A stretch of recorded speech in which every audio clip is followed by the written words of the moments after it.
আসসালামু আলাইকুম। একক সংখ্যাগরিষ্ঠতা না পেলে এবং শরিকদের উপর নির্ভর করে সরকার চালাতে গেলে যে সংকট তৈরি হয়, এখন নরেন্দ্র মোদী সেটি টের পাচ্ছেন। কেবলই শপথ তিনি নিয়েছেন প্রধানমন্ত্রী হিসেবে, কিন্তু এরই মধ্যে শরিকদের মধ্যে টানাপোড়েন শুরু হয়ে গেছে এবং সেটি এবার শুরু হয়েছে স্পিকারের পদ নিয়ে। স্পিকারের পদের দাবিদার শরিকরা। এটি এখনো মীমাংসা হয়নি এবং চিন্তা বাড়িয়ে দিয়েছে মোদির। খবর বলা হচ্ছে মোদির চিন্তা বাড়িয়ে দিয়েছেন চন্দ্রবাবু, শিন্ডে ও অজিত পাওয়ার। ভারতের নতুন সরকারের মন্ত্রিসভা গঠনে নিজের কর্তৃত্ব দেখিয়েছেন প্রধানমন্ত্রী নরেন্দ্র মোদী, কিন্তু তিনি পুরোপুরি চিন্তামুক্ত হতে পারছেন না। মহারাষ্ট্রের দুই মিত্র এনসিপির অজিত পাওয়ার ও শিবসেনার একনাথ শিন্ডে মোদির গলার কাটা হয়ে খসখস করছেন।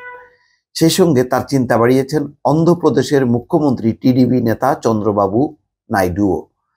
লোকসভার স্পিকার পদের দাবি ছাড়তে তিনি এখনো নারাজ। কি করবেন প্রধানমন্ত্রী মোদী?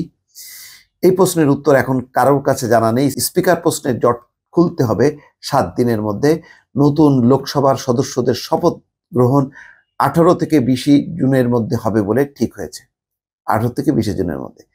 এই সময়ের ভিতরে ঐক্যমত না হলে সেটা হবে এনডিএ জোটের নতুন সমস্যা। অজিত পাওয়ারের এনপিসির হাল এবার সবচেয়ে খারাপ। মাত্র একটি আসনে জিতে তার দলকে সন্তুষ্ট থাকতে হয়েছে। সে তুলনায় শিন্ডের অনুগামী সেনাদের হাল মন্দের ভালো। মহারাষ্ট্রের মুখ্যমন্ত্রী একনাথ শিন্ডের দলের কাছে রয়েছে 7 জন এমপি। দুই দলকে এক করে স্বাধীন ভারপ্রাপ্ত প্রতিমন্ত্রীর বেশি বরাদ্দ করেননি মোদী। শিন্ডে প্রতিমন্ত্রীর বরাদ্দ গ্রহণ করেছেন নিমরাজি হয়ে। অজিতের সঙ্গে প্রফুল্ল প্যাটেল প্রত্যাখ্যান করেছেন। তিনি বলেছেন, কেন্দ্রে পূর্ণ মন্ত্রীর দায়িত্ব পালনের পর কম মর্যাদার কিছু গ্রহণ করা তার পক্ষে সম্ভব না। শিন্ডে ও পাওয়ার দুই নেতাই জানিয়ে দিয়েছেন যে তারা ভবিষ্যতের অপেক্ষায় থাকবেন। শিন্ডে তো সরাসরি প্রশ্ন তুলেছেন, বিহারের হাম নেতা জিতেন রাম মাঝি একটি আসন পেয়ে যদি পূর্ণ মন্ত্রী হতে পারেন, তাহলে 7টি আসন জিতে তার দল কেন সেই সম্মান পাবে না? মোদির চিন্তার হওয়ারই কারণ মহারাষ্ট্রের রাজনীতির অলিন্দের খবর। শিন্ডের অনুগামীদের কেউ কেউ উদ্ধব ঠাকুরের সঙ্গে যোগাযোগ রাখছেন। অজিত পাওয়ার আবার সরাসরি কাকা শারদ পাওয়ারের গুণগান করে বলছেন এনসিপিকে একা হাতেই তিনি গড়ে তুলেছেন। এসব নেতার পাশাপাশি বেসুরো গাইছেন চন্দ্রবাবু নাইডু।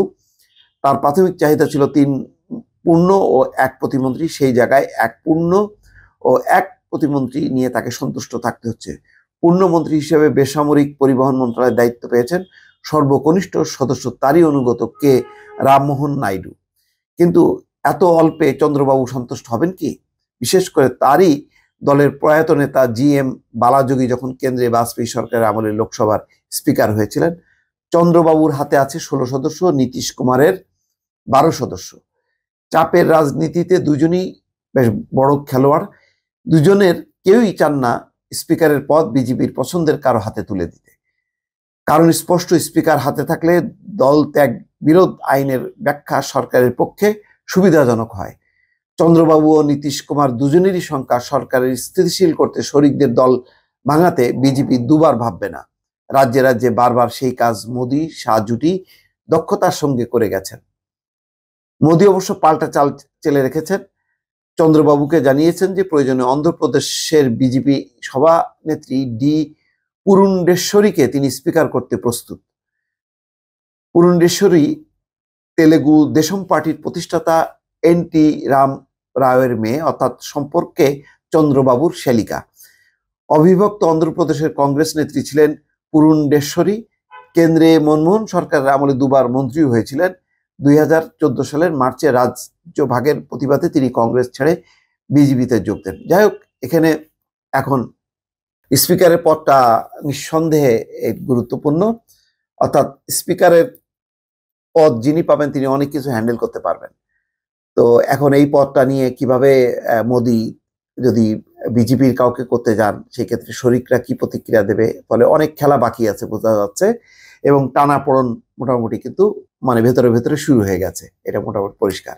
দর্শক ভালো থাকবেন, আল্লাহ হাফেজ।